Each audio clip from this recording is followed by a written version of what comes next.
Les hypocrites qui font passer la respectabilité avant la relation à Dieu, qui trouvent leur sécurité en la loi, ne sont pas persécutés. Pourquoi le seraient-ils?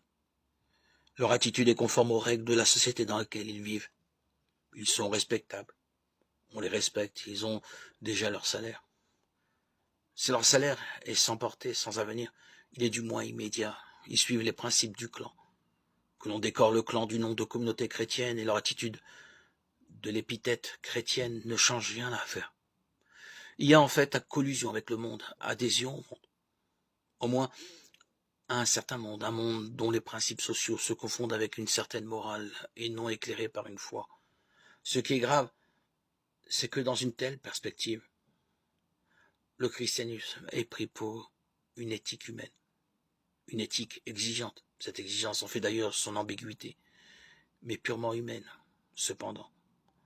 Son critère se situe au niveau d'une action extérieure et n'est pas de l'ordre de la transformation du cœur.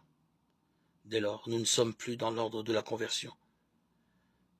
C'est pour cette raison que Jésus fustige les pharisiens amoureux de la loi et montre tant de tendresse pour les pécheurs qui n'ont plus d'autre solution que d'être amoureux d'un Dieu de pardon. Et qui n'est pas pécheur?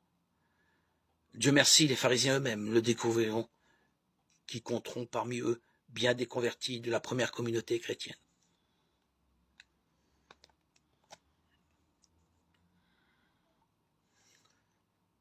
Quoi qu'il en soit, ce qui est décisif dans ce passage du discours sur la montagne, c'est que l'accomplissement difficile mais hypocrite de la loi n'est qu'adhésion au monde, avec ses complexes, et non à Dieu dans sa miséricorde.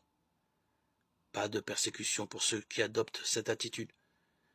Ils sont conformes à ce que leur société imagine. Ils sont le portrait robot du vertueux respecté. Ce n'est pas eux que Jésus dit heureux, heureux ceux qui accomplissent visiblement la loi. Ils seront loués par les hommes. Non, non. Cette béatitude n'existe pas.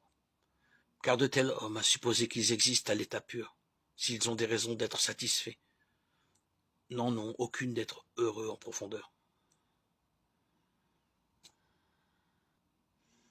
Ils ne peuvent être dans la capacité de reconnaître le don gratuit du salut qui leur est proposé.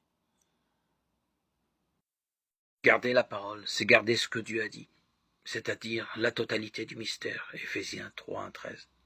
La totalité de la croix et de la résurrection donnée et comprise dans la splendeur de l'esprit. C'est garder comme le trésor qui accapare toutes ses puissances d'amour. Jésus est l'innocent, cloué sur la croix, entraînant dans la transcendance de son propre mystère. Et nous, qui sommes les disciples de Christ,